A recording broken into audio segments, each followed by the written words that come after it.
I need to explain this carefully, because I think the order matters.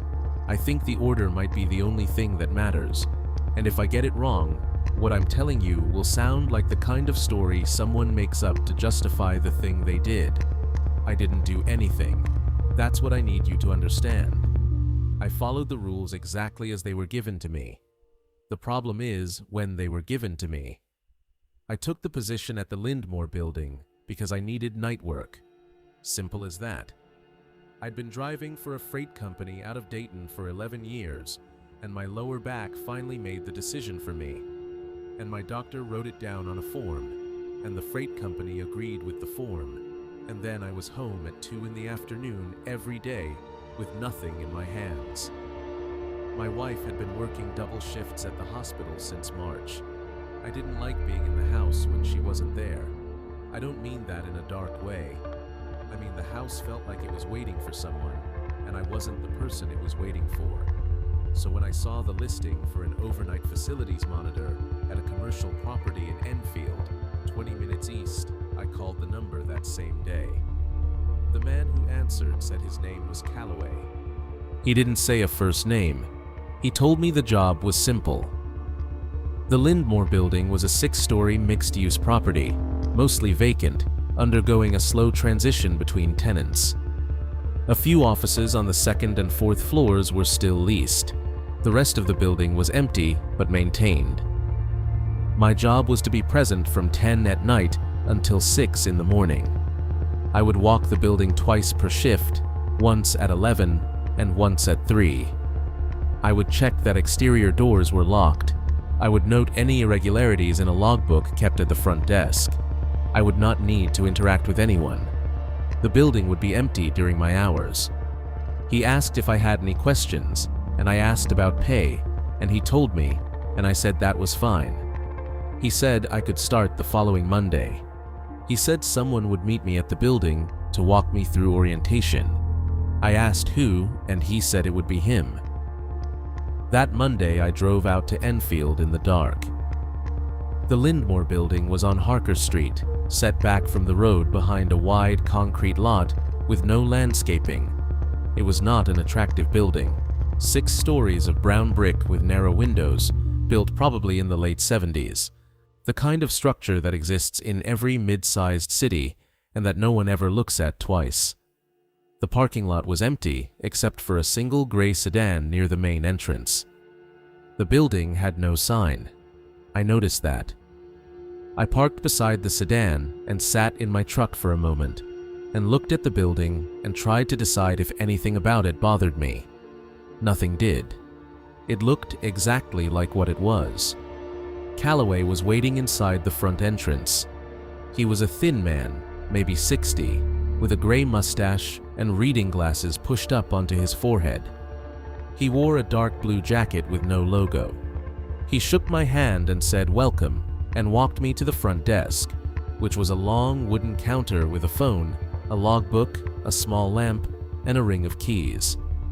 Behind the desk was a wall of small monitors showing camera feeds, 8 screens, each split into 4 views. Most of the views showed empty hallways lit by fluorescent tubes. A few showed stairwells. One showed the parking lot. None of them moved. Calloway explained the layout. The ground floor was the lobby, the front desk, 2 restrooms, a utility corridor, and the main electrical room. The second floor had 6 offices, 4 of them vacant, 2 leased to a consulting firm that kept daytime hours. The third floor was entirely vacant. The fourth floor had 8 offices, 5 vacant, 3 leased to an insurance adjuster. The 5th floor was vacant. The 6th floor was mechanical, mostly HVAC and elevator equipment, and I wouldn't need to go up there. He said the elevator worked, but I should use the stairs for my rounds. He said the stairwells were at each end of the building, east and west. He said the hallways on each floor ran straight from one stairwell to the other, roughly 200 feet, with offices on both sides. He walked me through the second floor as an example. We took the east stairwell up. The hallway was wide enough for two people to walk side by side, floored with gray commercial carpet, lit by long fluorescent panels in the ceiling. The offices were on both sides, each with a solid wooden door and a small rectangular window of frosted glass set into the door at about head height. The doors were numbered. On the second floor, they went 201 through 206, with odd numbers on the left and even on the right. Calloway pointed to 203 and 205 and said those were the consulting firm. The frosted glass in their doors was dark. The other four offices were unlocked and empty. He opened 201 to show me. Inside was a bare room, maybe 12 by 15, with a window overlooking the parking lot, beige walls, gray carpet, a ceiling vent, and nothing else. He closed the door and we moved on. We did not go to the third floor. He said we would come back to it. We went up to 4. Same layout. Same hallway. Offices 401 through 408. Odd on the left, even on the right. He pointed to the 3 that were leased and said the adjuster kept irregular hours, but was never here overnight.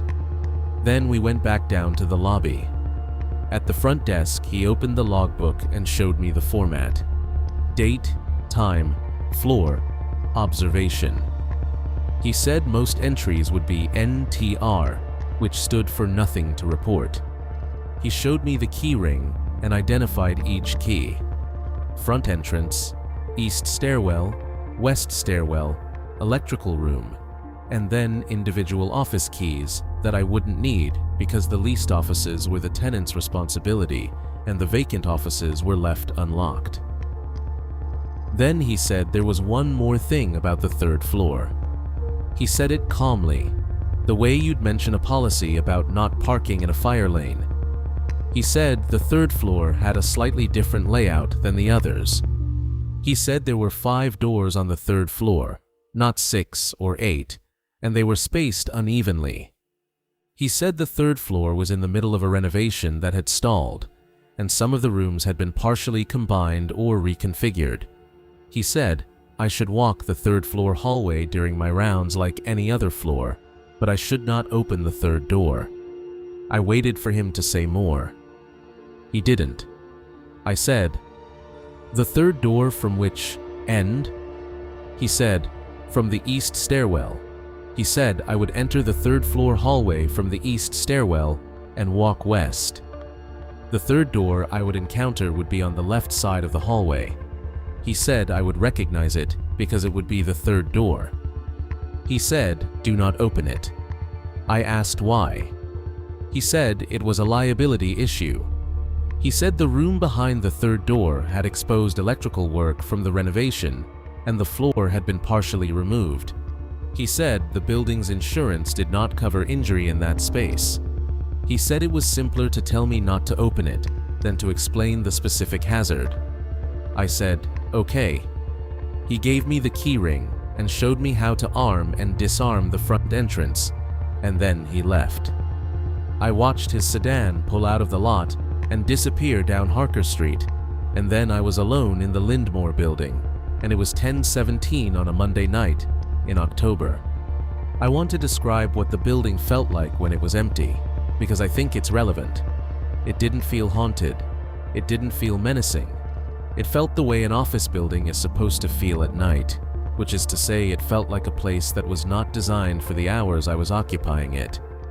The fluorescent lights were on a reduced setting, maybe 60%, which gave the hallways a flat, constant brightness that had no warmth in it, but also no shadows. The carpet absorbed sound. The ventilation system produced a low, steady hum that was more a vibration in the walls than an audible noise. If I stood still in the lobby and didn't move, the silence was so complete I could hear the blood in my own ears. I did my first round at 11, as instructed. I started on the ground floor and checked the exterior doors. Both locked. I checked the utility corridor, which was a narrow hallway behind the lobby that led to the electrical room. Nothing unusual. Then, I took the east stairwell up. The second floor was as Calloway had shown me. 6 doors, 3 on each side, all dark. I walked the hallway, noting nothing, and continued up. The third floor. I pushed through the stairwell door and stepped into the hallway, and immediately noticed that Calloway had been right about the layout being different. The hallway was the same width and the same length, roughly 200 feet to the west stairwell, but the doors were spaced irregularly. The first door was about 15 feet from the east stairwell, on the right side. The second door was maybe 30 feet farther, also on the right. The third door was on the left, another 20 feet past the second, and I could see it clearly because the hallway was straight and the fluorescent light was even, and there was nothing obstructing my view. It was a door. A wooden door, same as every other door in the building, with the same small frosted glass window set into it at head height. It had no number. None of the doors on the third floor had numbers. I noted that. Past the third door, the fourth was on the right, perhaps 40 feet farther, and the fifth was on the left near the west stairwell. 5 doors, unevenly distributed, none of them labeled. I walked the length of the hallway. I did not open the third door. I did not touch it. I looked at it as I passed, the way you look at any closed door, and I continued walking. The frosted glass was dark, same as all the others. I could not see anything through it. The hallway smelled faintly of joint compound and paint, which was consistent with what Calloway had said about the renovation. I finished the rest of my rounds. 4th floor, nothing to report. Back to the lobby. I wrote my entries in the logbook and sat at the desk and read a paperback I'd brought and drank coffee from a thermos, and the hours pass the way hours pass when nothing is happening, which is slowly, and then all at once. And by the time I did my 3 o'clock round, the building felt almost familiar. The 3 o'clock round was the same. Every floor, every hallway, every door exactly as it had been at 11. On the 3rd floor, I walked past the 3rd door again, and this time I paused, not because of anything I saw or heard, but because I realized I didn't know what I was supposed to be noting about it. Was I supposed to confirm it was still closed? Was I supposed to check the door handle to see if it was locked? Calloway had said not to open it. He hadn't said not to touch it. But I decided that the spirit of the instruction was to leave it alone entirely, so I kept walking. My first week was like that. 5 shifts, 10 rounds, and every round was the same. The building was consistent. It did not change. The lights stayed on their reduced setting. The ventilation hummed. The exterior doors stayed locked. The leased offices stayed dark. The 3rd floor hallway stayed exactly as it was. I walked past the 3rd door 10 times that first week, and it was always closed and I never touched it, and I wrote NTR in the logbook every time. On the 6th shift, which was the following Monday, something small happened that I almost didn't notice. I was doing my 11 o'clock round on the 3rd floor, walking the hallway from east to west, as always, and as I passed the 3rd door, I glanced at the frosted glass the way I always did. It was dark, same as always. But this time, I noticed that the glass was slightly different from the other doors. On the 1st, 2nd, 4th, and 5th doors, the frosted glass was a uniform matte white, completely opaque.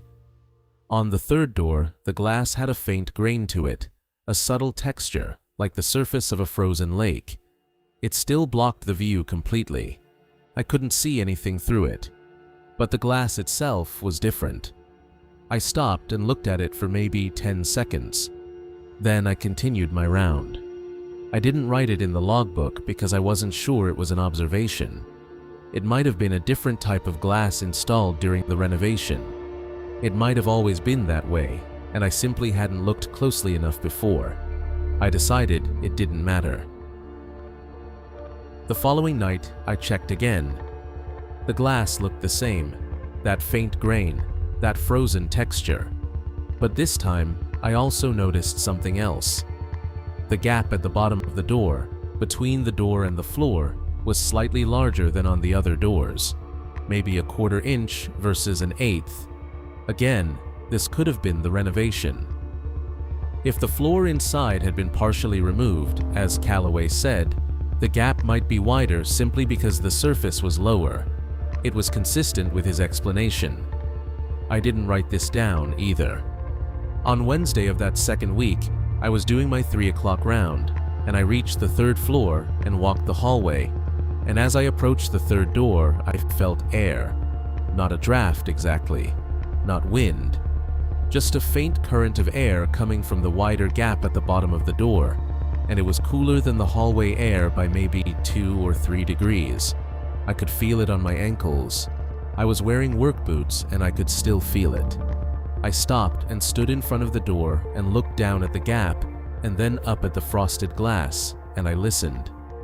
The ventilation hum was present on the 3rd floor, same as everywhere else, but standing directly in front of the 3rd door, I thought I could hear something underneath the hum.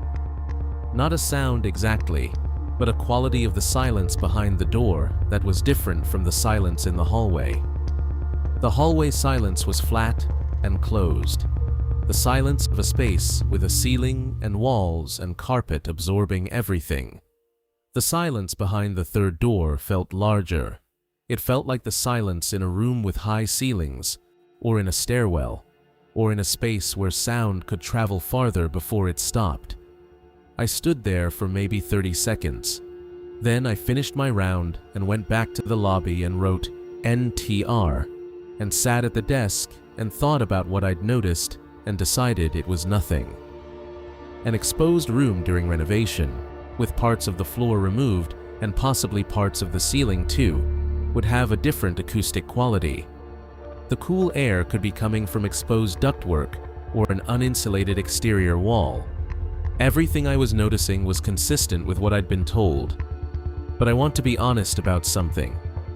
Standing in front of that door, in the quiet of 3 in the morning, with the fluorescent light making everything flat and textureless, I did not feel afraid. I felt curious, and underneath the curiosity was something else that I didn't have a word for at the time, but that I would now describe as recognition.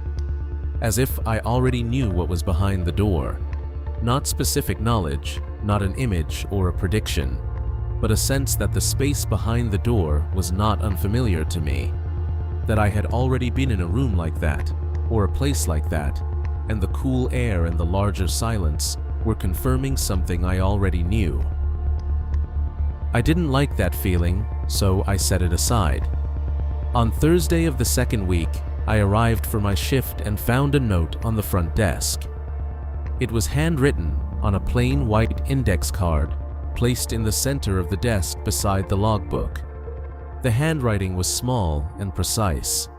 It said, "Door counts on floors may vary during renovation.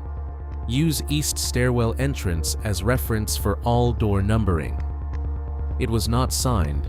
I assumed it was from Calloway, though I hadn't seen him or spoken to him since orientation night.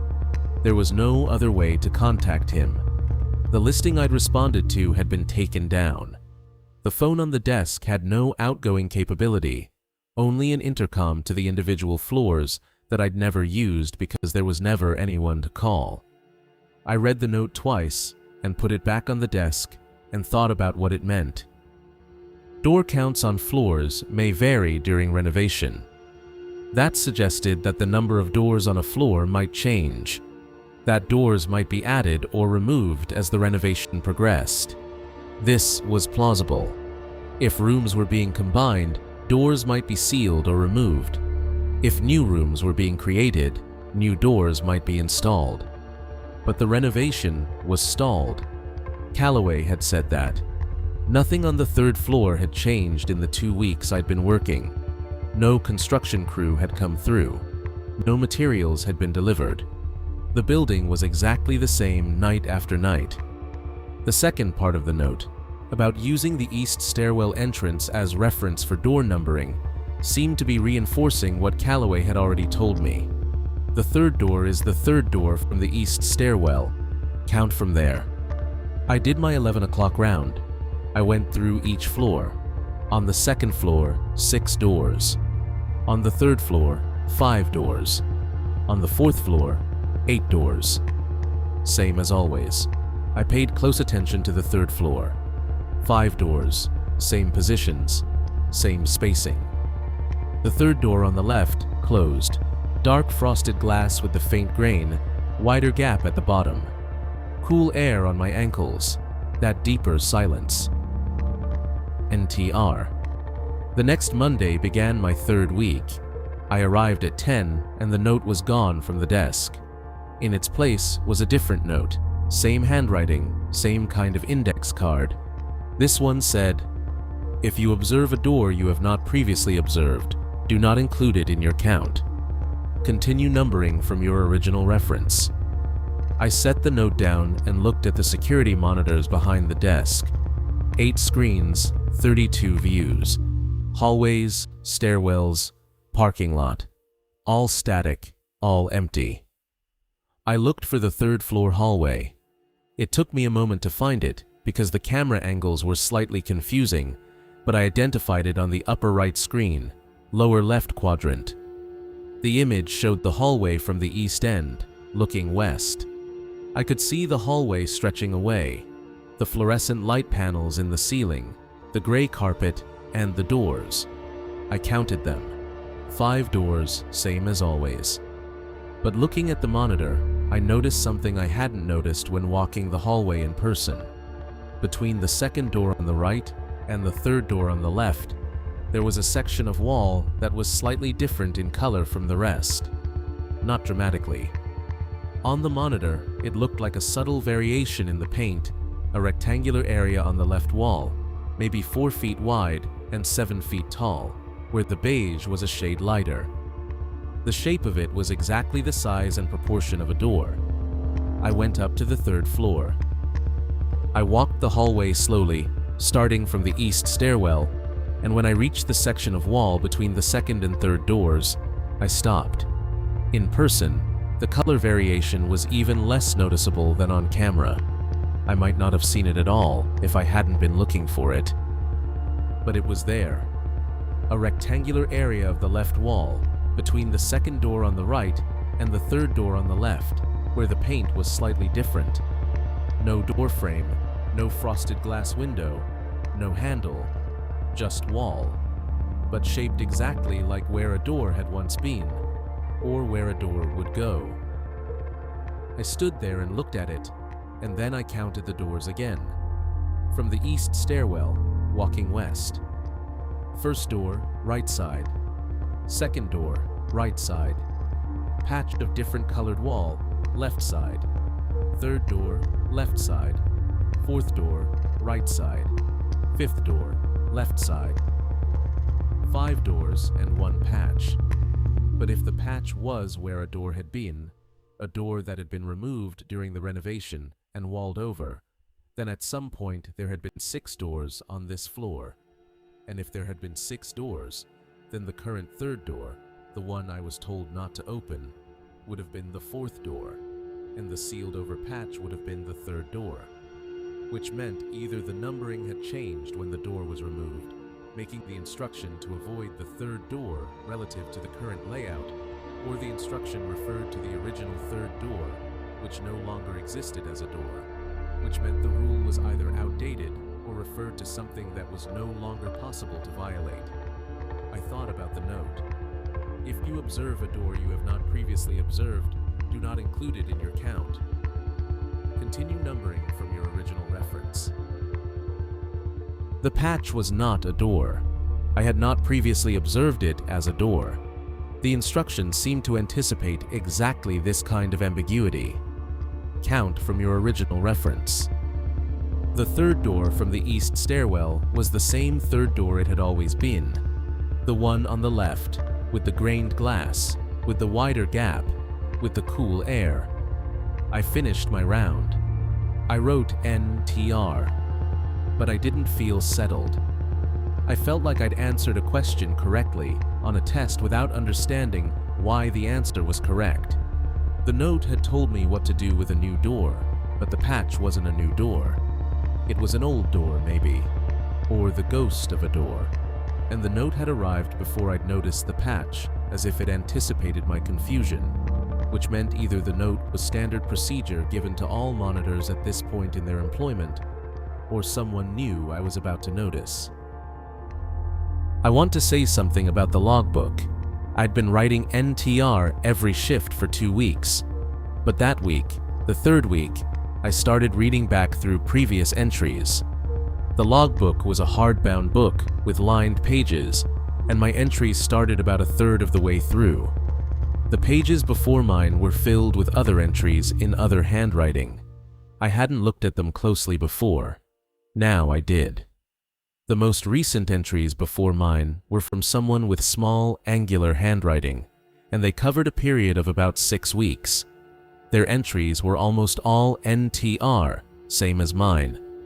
But in the last week of their entries, the notes changed. They started including details. Floor 3, door 3, LH side, gap at base appears wider. That was the first deviation. 2 nights later, floor 3, hallway temperature 2 to 3 degrees cooler near door 3. The night after that, floor 3, frosted glass in door 3 has visible texture not present in other doors. Then, 2 nights later, floor 3, possible sealed door between D2 and D3, paint variation on LH wall. I stopped reading. These were my observations, in the same order, with the same timing. I turned back further. Before the angular handwriting, there was another person's entries, rounder and larger. Their entries covered 4 weeks, NTR throughout, until the last week, when they noted the gap under the third door, then the temperature difference, then the glass texture, then the paint patch. I turned back further. Another person, same pattern, NTR, then the gap, the temperature, the glass, the patch, same order, same timing, roughly the third week. I went all the way back to the first entry in the logbook. It was dated about 14 months before my start date. The first person's entries lasted 5 weeks. NTR, then in the third week, the same observations in the same sequence. I counted. Including myself, there had been 7 people in this position in 14 months.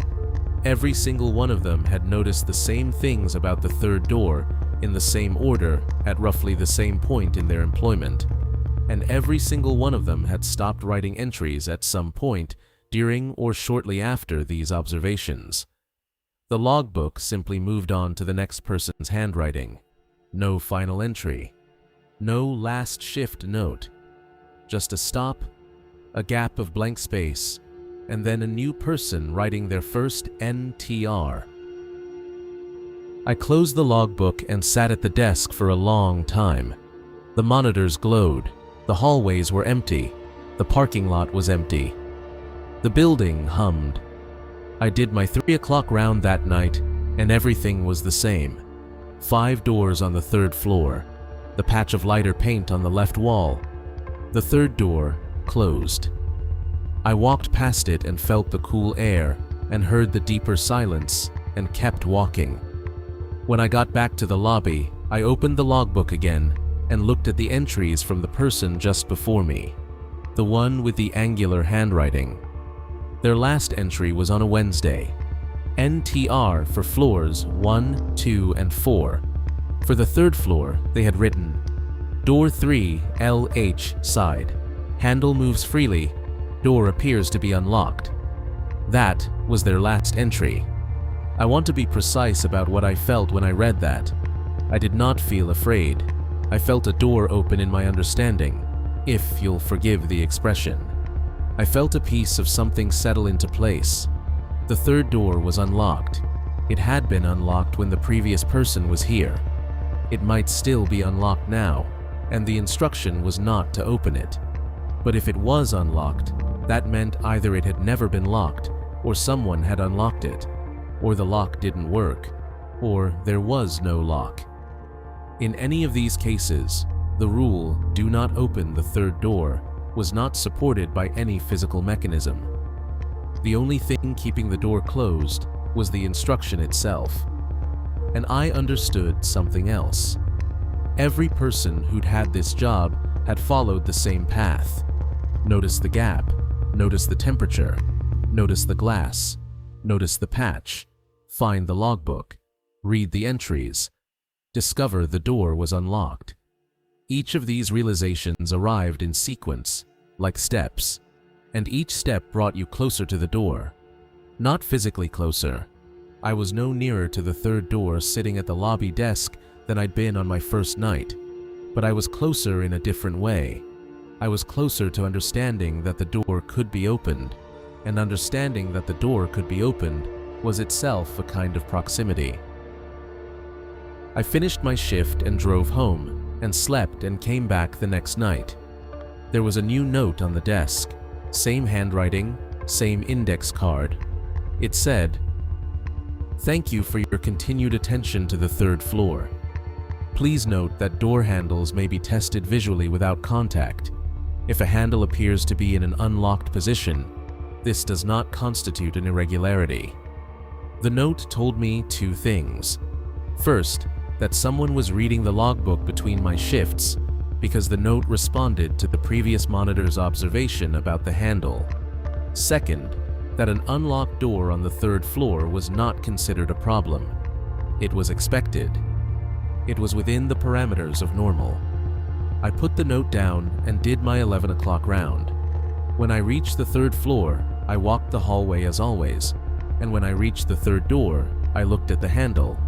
It was a standard commercial lever handle, brushed steel, the same as every other door in the building. The lever was in a horizontal position. On the other doors, the levers were slightly angled downward, the resting position of a handle that hasn't been touched. On the third door, the lever was perfectly horizontal, which is the position a lever takes when it has been pushed down and not fully returned. It was the position of a door that has been opened and then closed, but not latched. I did not touch it. I looked at it and continued walking. That night, sitting at the desk after my 3 o'clock round, I started writing this account, not in the logbook, in a separate notebook I'd started bringing with me.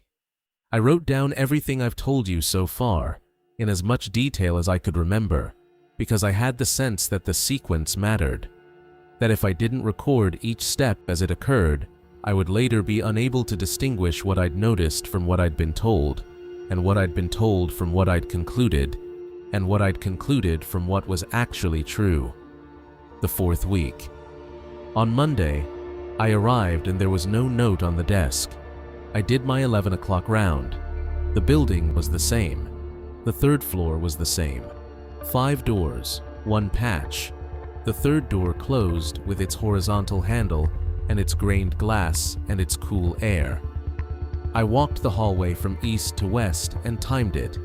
It took me 1 minute and 42 seconds at a normal walking pace to cover the distance from the east stairwell door to the west stairwell door.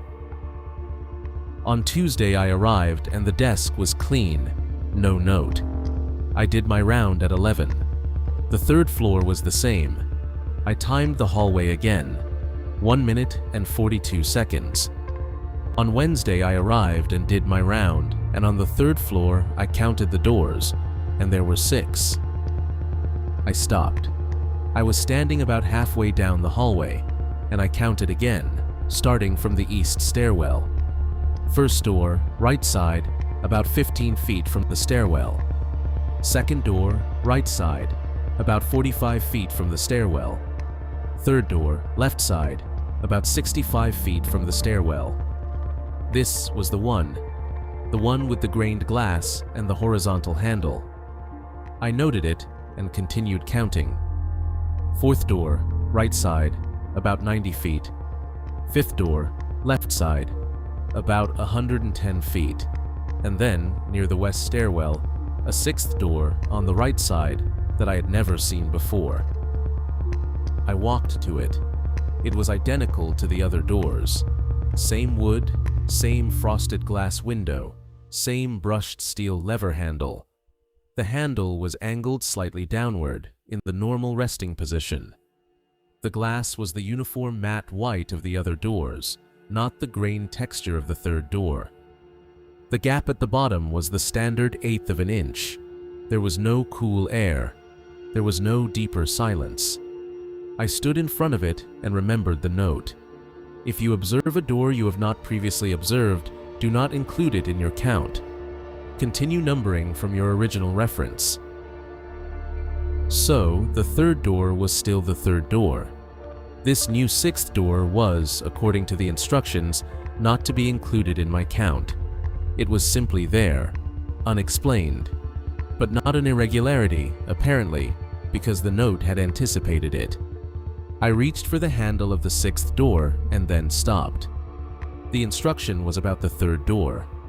Do not open the third door. Nothing had been said about any other door. The vacant offices on every floor were unlocked, and I had Calloway's implicit permission to open any of them during my rounds.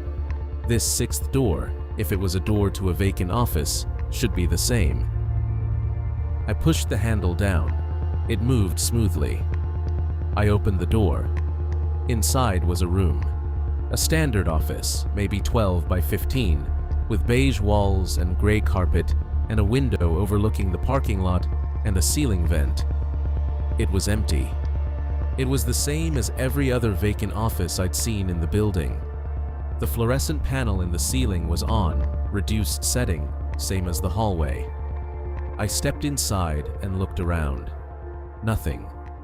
No exposed wiring, no removed flooring, no renovation in progress, just an empty room. I stepped back into the hallway and closed the door and stood there for a moment, and then walked the rest of the hallway to the west stairwell. I timed it. From the east stairwell to the west stairwell, at the same walking pace, it took me 1 minute and 42 seconds. The same time. The hallway had an extra door, but it was the same length, the same distance, which meant either the spacing between doors had compressed slightly to accommodate the new one, or the door had been there all along, and I had somehow failed to notice it for 3 weeks. I went back to the lobby. I looked at the security monitor for the third floor. On the screen, I counted the doors visible in the hallway. 5. I counted again. 5. The sixth door was not visible on the camera, but I had just been in the hallway and there were 6 doors. I had opened one of them. I had been inside the room. I went back up to the third floor. I walked the hallway. I counted 6 doors. The sixth was still there, near the west stairwell, right side. I opened it again. Same empty room. Same beige walls. Same window. I closed it and went back to the lobby and looked at the monitor. 5 doors. I wrote in the logbook, Floor 3, 6 doors observed, 6th door near west stairwell, RH side. Not visible on security camera. Room appears standard vacant office. I did my 3 o'clock round. The third floor had 5 doors. The 6th door was gone. Not closed, not sealed. Gone. The wall where it had been was smooth and continuous, the same beige paint as the rest of the hallway. I put my hand on the wall where the door had been. It was solid, cool to the touch, the way plaster is. There was no seam, no frame, no indication that a door had ever been there. I timed the hallway. 1 minute and 42 seconds. I went back to the lobby and looked at the monitor. 5 doors. I opened the logbook and read my entry from 3 hours earlier. It was there, in my handwriting. Floor 3, 6 doors observed. 6th door near west stairwell, RH side. Not visible on security camera. Room appears standard vacant office. I sat at the desk and looked at the monitors and tried to think about this in a way that made sense. I want to tell you what I came up with, because I think the way I rationalized it is part of the pattern. I told myself that I was working nights, alone, in an empty building, and that I was not sleeping well during the day, and that the combination of sleep deprivation and sensory monotony could produce perceptual errors. I told myself that I might have miscounted, that the hallway had always had 5 doors, and that on my 11 o'clock round, I had counted the paint patch as a door, or counted a door twice, or simply made an error, and that the room I'd opened was one of the other rooms, the 4th or the 5th, and I'd lost track of my position in the hallway. This explanation did not account for the room being gone at 3 o'clock, but I told myself I had probably been standing in a different part of the hallway and looking at a different stretch of wall and thinking it was the same spot. I did not believe any of this, but I wrote it down in my notebook as the rational explanation, and I told myself that the rational explanation was probably correct, and I went home at 6 in the morning and lay in bed and stared at the ceiling and did not sleep. Thursday night. I arrived at 10. There was a note on the desk. Same handwriting. Door counts may fluctuate. This is expected.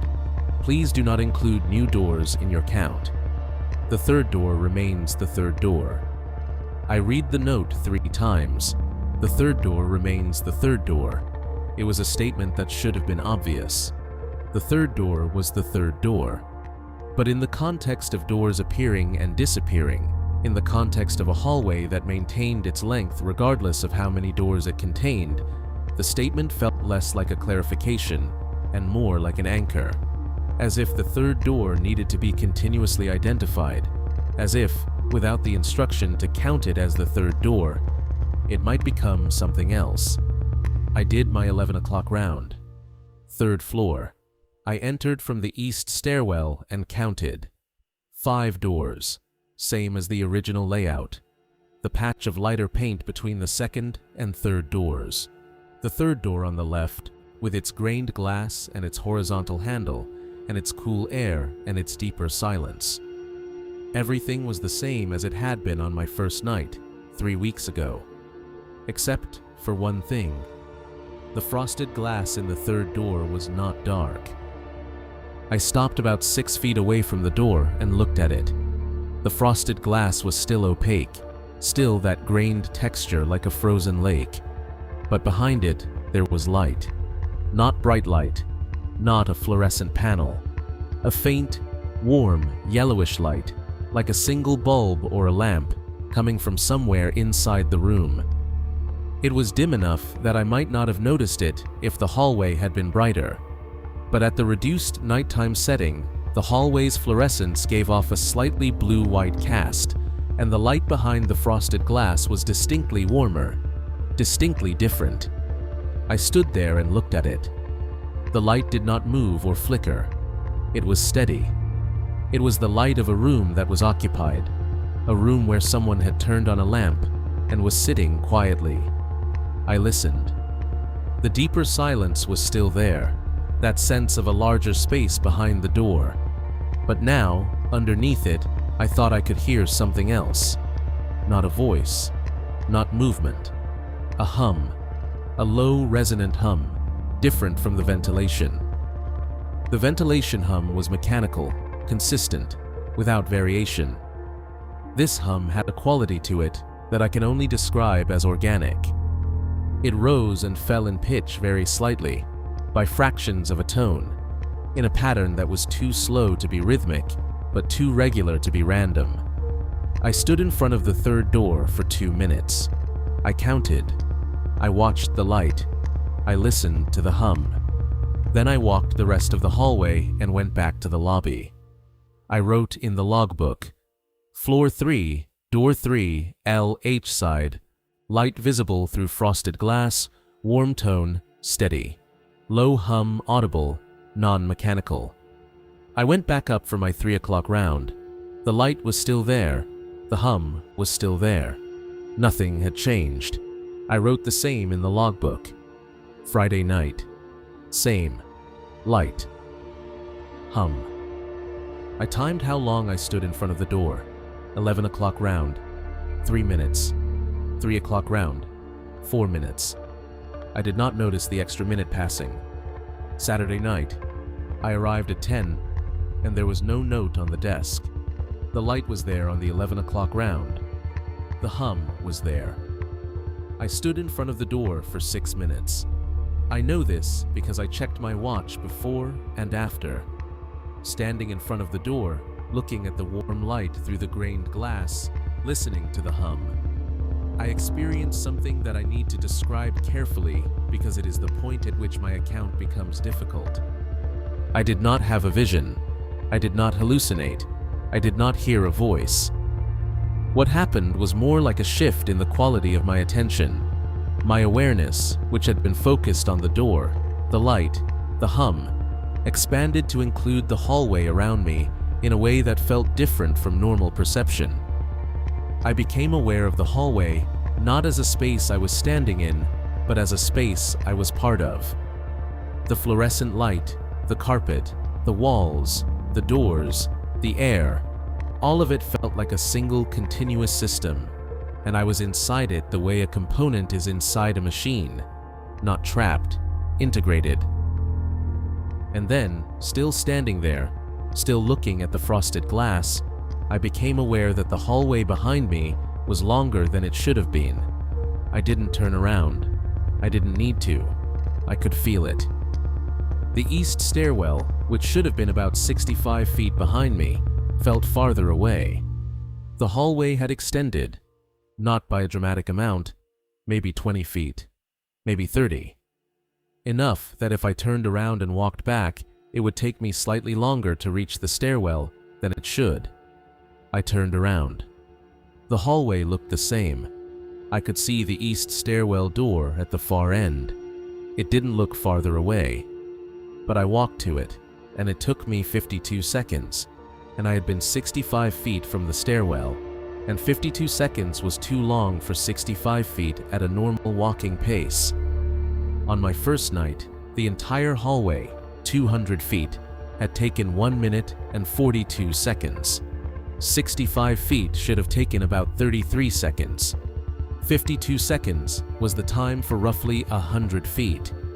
I stood at the east stairwell door and looked back down the hallway toward the west end. It looked the same length as always. I could see the west stairwell door at the far end. The 5 doors were spaced along the hallway in their usual positions. Nothing looked different, but the time was wrong. I walked the entire hallway, east to west, 1 minute and 42 seconds. The same. I walked back, west to east, 1 minute and 42 seconds. The total distance was the same. The hallway was the same length.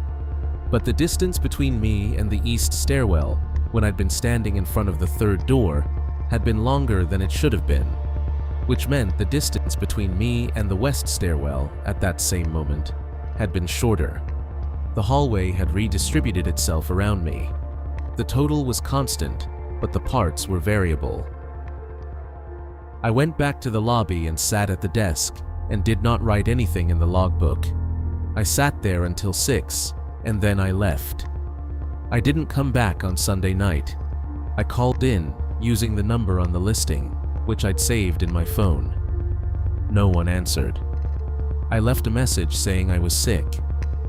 I lay in bed that night while my wife worked her shift, and I thought about the 3rd door and the light and the hum and the hallway, and I tried to decide whether to go back. I want to explain why I went back. It wasn't courage, it wasn't curiosity, it was the logbook. 6 other people had been in my position. 6 other people had noticed the same things in the same order, and every one of them had eventually stopped making entries. They hadn't quit in a dramatic way. They hadn't written a final entry saying, "I'm leaving and never coming back." They had simply stopped, and then someone new had started. This meant one of 2 things. Either they had all quit and moved on with their lives, or they hadn't. If they had quit, then quitting was an option, and the door and the hallway and the hum were just a strange experience in a strange building, and none of it mattered. If they hadn't quit, then stopping wouldn't help. I went back on Monday, the start of my 5th week. There was a note on the desk, same handwriting. "We are pleased you have returned. Please continue your rounds as normal. The 3rd door remains the 3rd door. We." The note said, "We." Every previous note had been impersonal, phrased as instructions. This one acknowledged me. "We are pleased." Someone was watching. Someone was aware of my absence and my return and had feelings about it. I put the note down and did my 11 o'clock round. Ground floor, normal. 2nd floor, normal. 3rd floor. I entered from the east stairwell. The hallway was the same. 5 doors. The patch of lighter paint. The 3rd door on the left. I could see from the stairwell doorway that the light was on behind the frosted glass. Warm, steady, yellow. I could hear the hum from the end of the hallway, which was new. Previously, I'd had to be within a few feet of the door to hear it. Now it was audible from 65 feet away. Not loud, just present, like a signal that had been turned up slightly. I walked the hallway. As I approached the 3rd door, I felt the cool air from the gap at the bottom, and this time, it was not just cool, it was cold. Not winter cold, storage cold. The cold of a room that has been kept at a specific low temperature by a system designed for that purpose. I stopped in front of the door. The light was steady behind the frosted glass. The hum was clear now, that slow organic fluctuation, and I realized that I could see something through the glass. Not clearly. The frosting still diffused everything, but the warm light inside the room was casting a shadow on the glass from the other side, and the shadow was the shape of a person. Not moving, not gesturing, just standing. On the other side of the door, maybe 3 or 4 feet back from the glass, there was a figure, and the figure was standing still, and the light behind the figure threw its outline onto the frosted glass in a way that was unmistakable. Head, shoulders, torso, a person, standing in the room, facing the door, facing me. I did not run. I want you to know that. I did not gasp or step back or make a sound. I stood there and looked at the shadow on the glass, and the shadow did not move, and I did not move, and the hum continued, and the cold air pressed against my ankles, and the fluorescent light in the hallway was flat and blue-white, and the light in the room was warm and yellow, and I stood there. I stood there for 11 minutes. I know because I checked my watch when I finally moved. During those 11 minutes, the shadow did not change. It did not shift or sway or breathe. It was perfectly still, and during those 11 minutes, I experienced the same expansion of awareness I'd felt the previous week, the sense of the hallway as a system and myself as part of it, but this time it went further. This time, I became aware that the building was not 6 stories. I don't mean I thought the building was taller than it appeared from outside. I mean, I understood, in that expanded state of perception, that the building continued. That below the ground floor there were more floors. That above the 6th floor there were more floors. Not physically, not in a way that violated architecture or engineering, but in a way that the building contained more space than its exterior dimensions would allow, and this extra space was folded into the building the way a hallway could be longer in one direction than the other, while maintaining the same total length. The building was larger on the inside, not metaphorically, structurally. The way a room has more wall space than you expect when you try to furnish it, or the way a corridor feels longer when you're walking it at night. The Lindmore building had more interior space than exterior space, and the difference was not large, but it was real, and the 3rd door opened into that difference. I finished my round. I wrote in the logbook, Floor 3, Door 3, shadow visible through glass, figure standing, stationary. I did my 3 o'clock round. The shadow was still there, same position, Same stillness. The hum was the same. The cold air was the same. I stood in front of the door for 14 minutes. I went back to the lobby and sat at the desk and looked at the security monitor for the third floor. On the screen, the hallway was empty. 5 doors. The third door was visible. The frosted glass on the monitor was dark. No light, no shadow, no indication that anything was inside the room. I looked at the monitor for a long time. Then I looked at the other monitors. Hallways, stairwells, parking lot. Everything was empty and still and normal, except on the monitor for the 4th floor, which I happened to glance at, and which showed the 4th floor hallway. And in the 4th floor hallway, there was a person. They were standing at the far end of the hallway, near the west stairwell, and they were facing the camera. The image was small and grainy, but I could see that they were wearing dark clothing and standing perfectly still. The same posture as the shadow behind the frosted glass, standing, facing, waiting.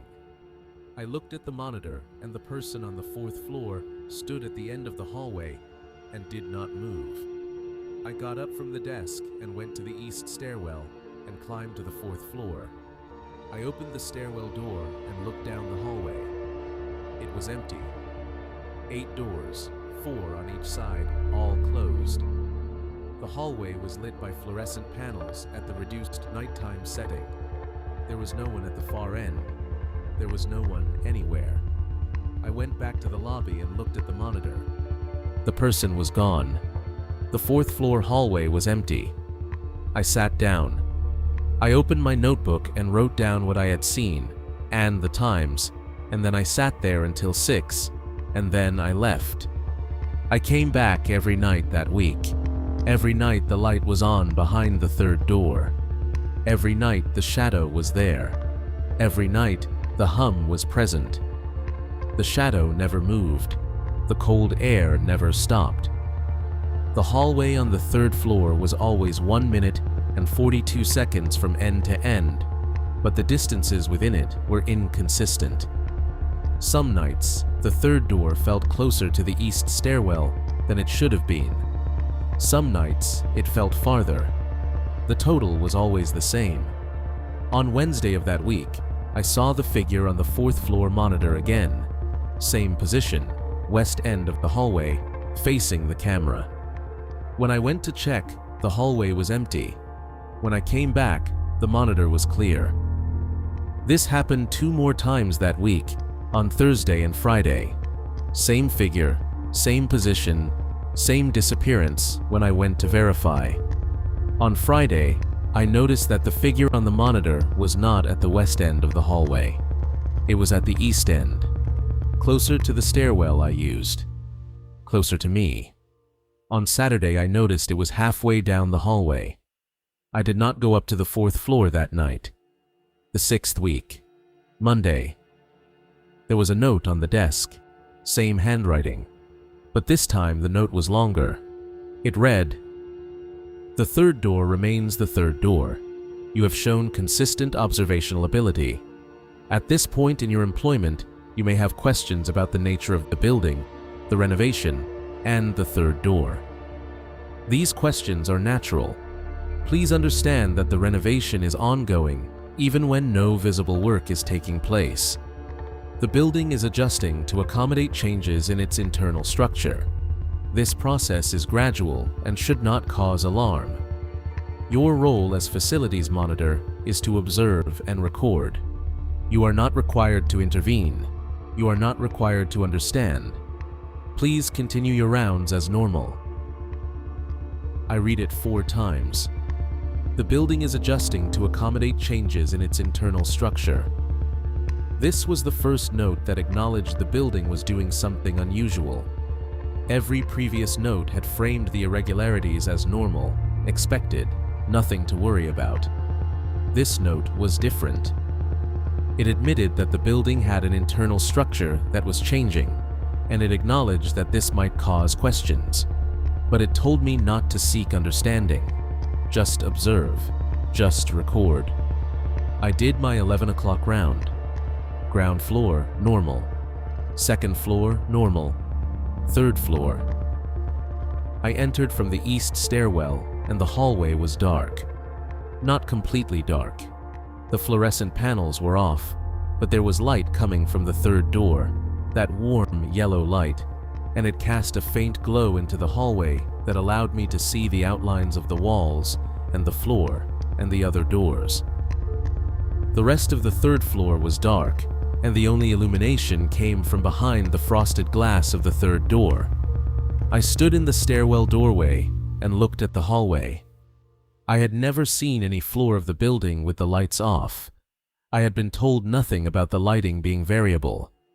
I had no way to turn the fluorescents on or off. I had no switch and no key for any electrical panel that might control them. I walked the hallway. In the glow from the third door, I could see enough to navigate, but the far ends of the hallway toward both stairwells were in near total darkness. The carpet absorbed my footsteps. The ventilation hum was absent. For the first time in the building, there was no mechanical sound at all. The only sound was the hum from behind the third door, and in the darkness, without the competing noise of the HVAC system, the hum was louder than I'd ever heard it. It filled the hallway. It was low and slow, and it resonated in my chest. I approached the third door. The light through the frosted glass was brighter than before, as if the source inside the room had been moved closer to the door. The shadow was there, the figure, standing, facing me. But in the brighter light and the darker hallway, I could see more detail through the grained glass than I'd been able to see before. The figure had a shape that was human, unambiguously human, but the proportions were slightly wrong. The shoulders were too even. The head was too centered. It was the posture of a person who was not standing naturally, but had been positioned, placed, the way a mannequin is placed.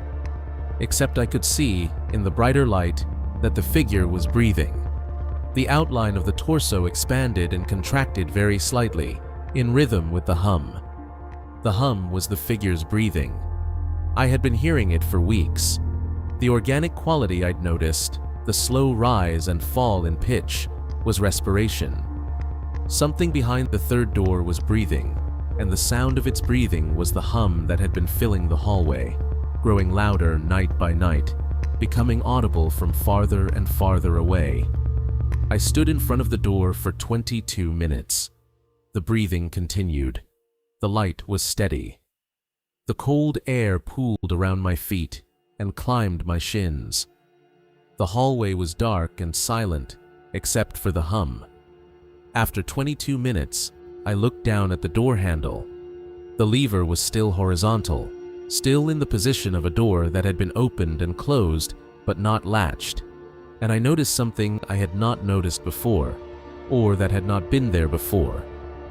Around the base of the handle, where the mechanism entered the door, there were small scratches in the brushed steel. Not random scratches, uniform ones. Parallel lines, closely spaced, about a quarter-inch apart, scored into the metal in a band around the entire circumference of the handle housing. They looked like tally marks. I counted them. There were 6. 6 marks. 6 previous monitors. I took my hand away from the handle. I hadn't realized I'd reached for it. My hand had been moving toward the handle, and I had not made the decision to move it. I pulled it back and put it at my side and stepped back from the door. The shadow behind the glass shifted. It was the first time it had moved. The shift was small, a tilting of the head, a slight rotation of the shoulders, as if the figure had been watching my hand and was reacting to my retreat. The hum's pitch rose by a fraction of a tone and held.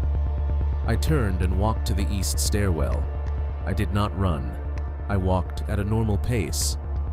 The stairwell door was 43 seconds away, which was too far for the distance.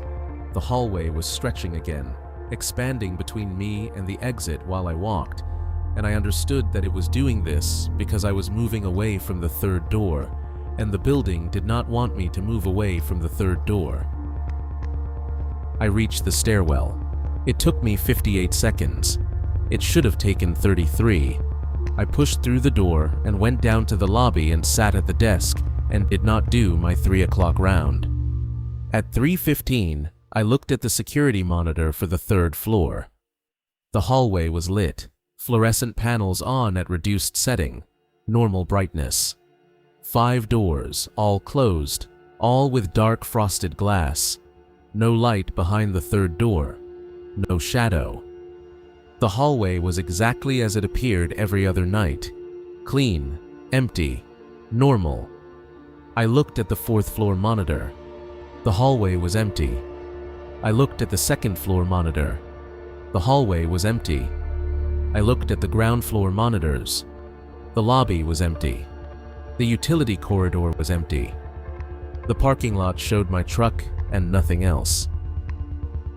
I looked at all 32 views on all 8 screens, and every single one of them showed an empty, normal, well-lit building in which nothing was wrong. At 5:45, 15 minutes before the end of my shift, I looked at the monitors one more time. Everything was normal except for one view. The camera for the ground floor lobby, the camera that showed the front desk, the camera that was pointed at me, was showing the desk and the logbook and the lamp and the phone. It was showing the chair behind the desk. The chair was empty. I was sitting in the chair. I was looking at the monitor that showed the chair. The chair on the monitor was empty. I raised my hand. On the monitor, no hand was raised. On the monitor, there was no one in the chair. The image was live. The timestamp in the corner was updating in real time. The parking lot feed next to it showed my truck, which was there, which was real. But the lobby feed showed a desk with no one sitting at it. I was not visible on the security system. The cameras could not see me. I left at 6. I sat in my truck in the parking lot for 10 minutes before starting the engine. I looked up at the building. 6 stories of brown brick, narrow windows, no sign. The 3rd floor windows were dark, same as the others. From the outside, the building was a building. It had dimensions. It had edges. It had a height and a width and a depth that were consistent and measurable and finite. From the outside. I went home and slept for 2 hours, and when I woke up, I took out my notebook and read everything I'd written. The observations followed a sequence: gap under the door, temperature difference, glass texture, paint patch, logbook entries, unlocked handle, door count fluctuation, hallway distortion, light, shadow, hum, breathing, scratches, camera absence. Each observation led to the next. Each one brought me closer to the door, not physically, but conceptually. Each one increased my understanding of the building, and the 3rd door, and the thing behind it, and each increase in understanding seemed to change what the building did. The hallway didn't start stretching until I noticed the distances were wrong. The shadow didn't appear until I noticed the light. The breathing didn't become audible until I noticed the shadow. The building was responding to my perception. It was changing because I was observing it.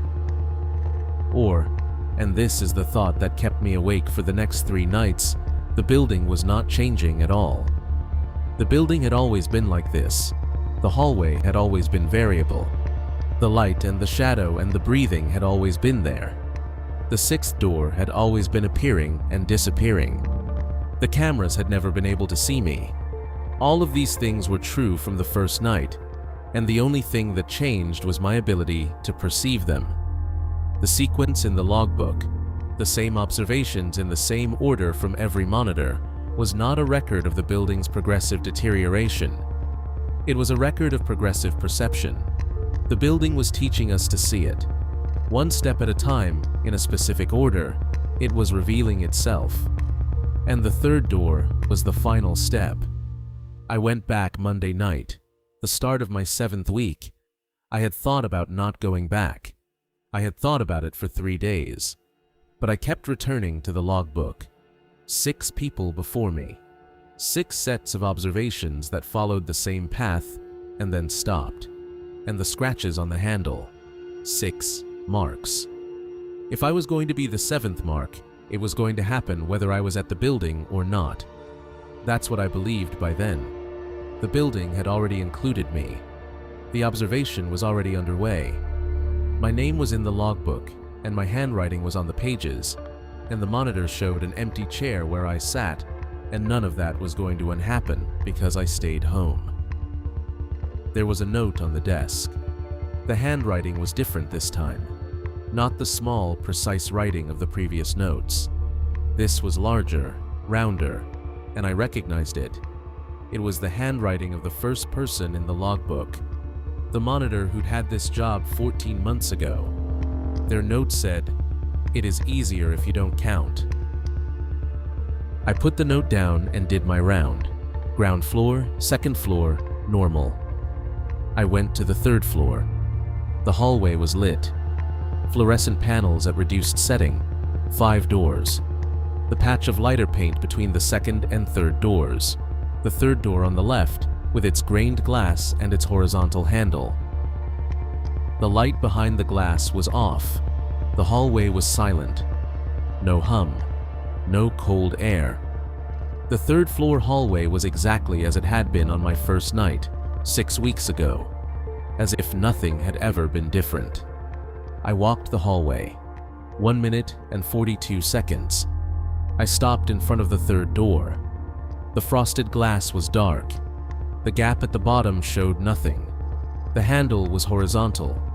The scratches were still there. I counted them again. 7. There were 7 scratches. I stepped back and counted again. 7 parallel lines scored into the brushed steel around the base of the handle. There had been 6 on Saturday. I had not touched the handle. I had reached for it and pulled my hand back. I had not made contact. But there were 7 marks now, and I was the 7th monitor. I understood then what the scratches were. They were not tally marks made by the monitors. They were tally marks made by the door. The door was counting us. I finished my round and went back to the lobby and wrote in the logbook, "Floor 3, door 3, nominal, NTR." I wrote NTR. I don't know why. Everything I had seen in the previous weeks, everything I had documented in my notebook, and I wrote nothing to report. Because in that moment, standing in the normal hallway with the normal lighting and the normal silence, everything I had experienced felt like something that had happened in a different version of the building. A version that existed during certain hours, under certain conditions, and that retracted into the walls when those conditions changed. The building was showing me its normal face, and I wrote NTR because that was what the normal face looked like. I did my 3 o'clock round. Everything was normal. Every floor, every hallway, every door. 5 doors on the 3rd floor, dark glass, no hum, no cold air. I walked the hallway, and it was 1 minute and 42 seconds, and every door was where it was supposed to be, and nothing was wrong. I went back to the lobby. The monitors showed an empty building. The lobby camera showed the front desk, and the logbook, and the lamp, and the phone, and the chair. I was in the chair. This time I was visible on the monitor. I could see myself sitting at the desk, looking at the screens. The image was small and grainy, but it was me. I raised my hand. On the monitor, I raised my hand. Normal. The camera could see me again. I lowered my hand.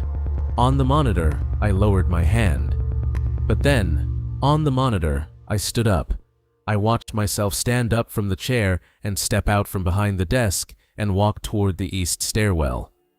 On the monitor, I watched myself open the stairwell door and disappear into the stairwell. I was sitting in the chair. I had not moved. My hands were on the desk. My feet were on the floor. I was watching the monitor, and on the monitor, I had just walked away. I looked at the stairwell monitors. On the east stairwell camera, I watched myself climb the stairs, ground floor to second floor to third floor. I watched myself open the third floor stairwell door and step into the hallway. The third floor hallway camera. I watched myself walk the hallway from east to west. On the monitor, the hallway was dark. The fluorescent panels were off. The only light came from the third door, that warm yellow glow. I watched myself approach the third door and stop in front of it. The shadow was there, the figure standing behind the frosted glass. I watched myself reach for the handle. I watched myself push the handle down. I watched myself open the third door. The light from inside the room spilled into the hallway, warm and yellow, and on the monitor I could see myself standing in the doorway, looking into the room. The camera angle was from the east end of the hallway, so I was seeing myself from behind, and beyond me, through the open door, the room was visible. But the monitor was too small and the resolution was too low to make out details. I could see light. I could see the shape of a space. I could see myself standing at the threshold.